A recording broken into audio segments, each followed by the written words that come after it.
Magandang araw mga kasari-sari ko dyan. Kamusta na ang inyong buhay, ang inyong mga negosyo? So ngayon, pag-usapan natin negosyo pa rin ha. Pero syempre, paupahan naman ha. So ibibigay ko sa inyo o ilalahad ko sa inyo mga nararanasan ni Mother na experience niya talaga sa mga borders niya na minsan nakakapagbigay sa kanya ng sakit ng ulo.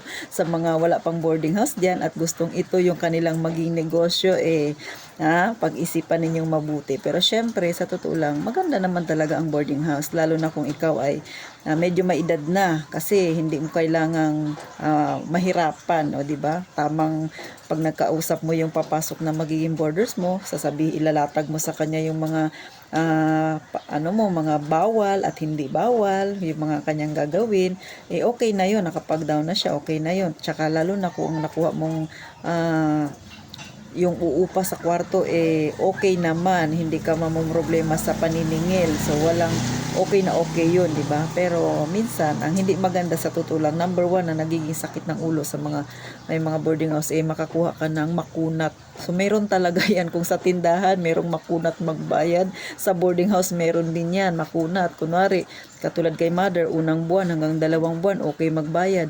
Pagdating ng pangatlong buwan, pang-4, pang-5, hindi na nakapagbayad, panay pangako na lang. So ang ginawa ni Mother, kinausap, tapos yun, sabi alis na lang sila.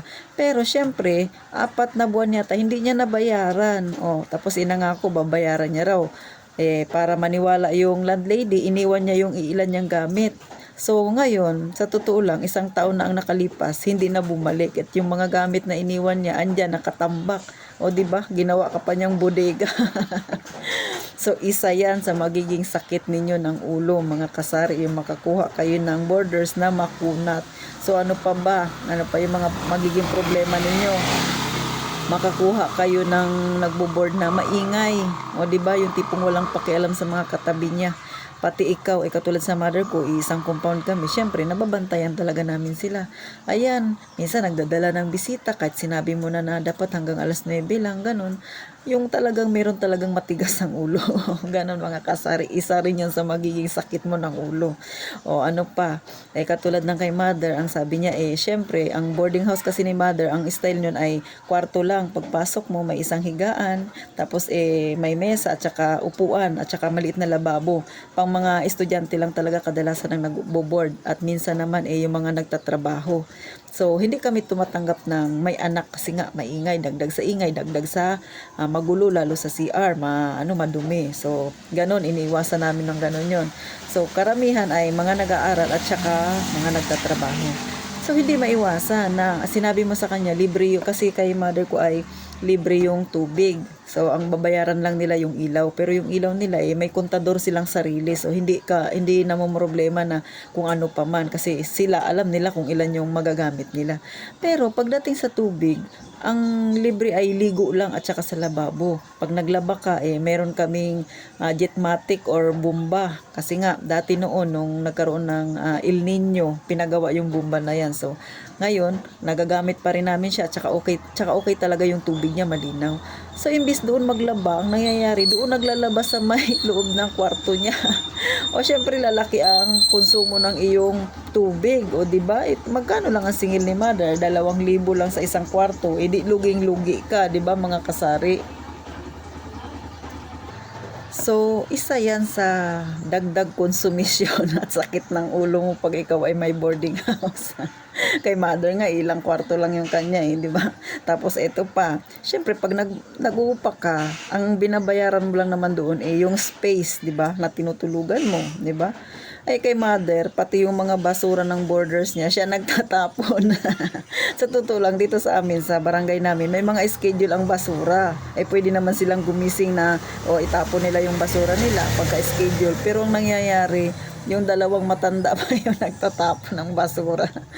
Diba? Ano ka ng borders na ganyan na parang walang common sense. O ganun mga kasari, sa totoo lang.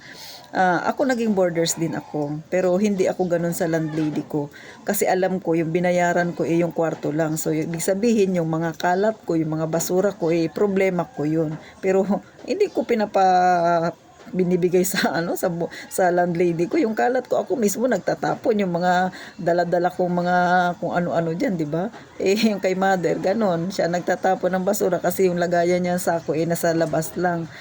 O minsan kinakausap ko rin yung mga boarders niya kasi minsan sobrang dami na ng basura nila. O 'di ba? Mantakin mo ang binayaran mo kwarto, pati yung basura mo ipapatapon mo pa doon sa landlady mo.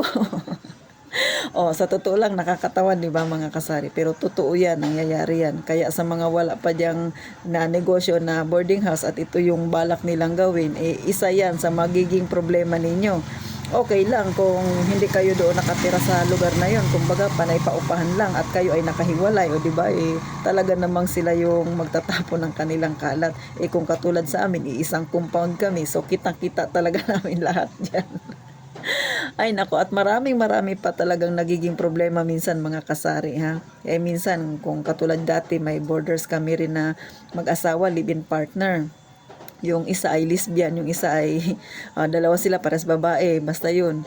Ay di, pag nag-aaway, nagrarambulan, nako, maingay, nagbabasagan ng gamit, mga ganyan. Ako pa naman, mabilis akong magising kasi ang ugali ko para akong tulog manok.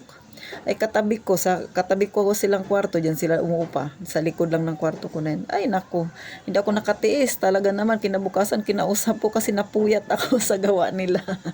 So ganon mga kasari, maganda kung sa maganda talaga ang paupahan kasi syempre low cost siya ng maintenance, diba? Pero yun nga, yan ang mga makakasalamuha mong problema mga kasari. Ito ay ipinapakita ko lang sa inyo. Yung mga ganitong problema sa totoo lang, ito talaga yung nasa masa. Kasi ito yung buhay natin nasa mahihirap, di ba? Kung kondo yung uupahan nila, di okay yun, di ba? Mayayaman yun doon. Pero ito yung realidad ng mga mahihirap. Kaya kung ang balak mong pasuking negosyo ay yung ganito, di ba? Syempre, nasa ganun yung buhay natin. Ay yan ang magiging problema mo mga kasari.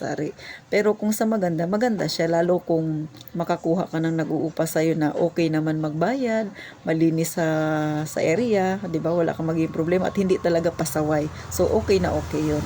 Pero kung ang makuha mo katulad ng ibang boarders ng mother ko, sakit sa ulo niya. O di ba? So paano mga kasari ha?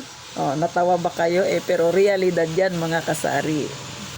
So mga kasari, thank you sa inyong panonood. Sana yung iba ay napangiti ko, di ba? Kahit problema yung pinag-uusapan natin. So paano po? Please, paki-like naman po at saka follow ng aking YouTube channel. Paki-subscribe ha mga kasari. At sana dumami pa tayo, di ba? Para lagi nating pag-usapan yung mga realidad ng buhay ng kagaya nating nasa masa, nasa baba ha. Syempre, tayo yung mga taong nagpipilit na maging maayos ang buhay at pagdating ng panahon umunlad-unlad naman kahit papano. So thank you po ng marami ulit mga kasari at ito ang inyong pambansang tindera, ang ati tintin ninyo at mag-iingat tayong palagi.